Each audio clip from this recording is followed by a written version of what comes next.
5ই আগস্টের পর আপনাদের আত্মসতত জনগণ দেখেছে।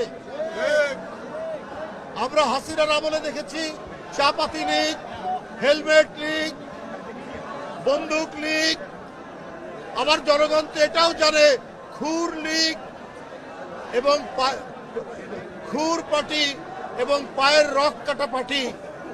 এরা কারা এদেরকে জনগণ জানে না? কারা পায়ের রক কাটে তাদেরকে তো জনগণ ঠিকই জানে, চেনে। সুতরাং খুব ঘোলা পানিতে মাছ শিকার করার চেষ্টা করছে। আপনাদের ৭১-এর অর্জন কি? আপনারা ৭১-এর বিরোধিতা করেছেন। জিয়াউর রহমান স্বাধীনতা ঘোষণা দিয়েছেন। এই গৌরব বিএনপি, ৭১-এর গৌরব, ৯০-এর গৌরব, এই গৌরব বিএনপি। কারণ সেদিনও আপনারা শেখ হাসিনার সাথে আঘাত করে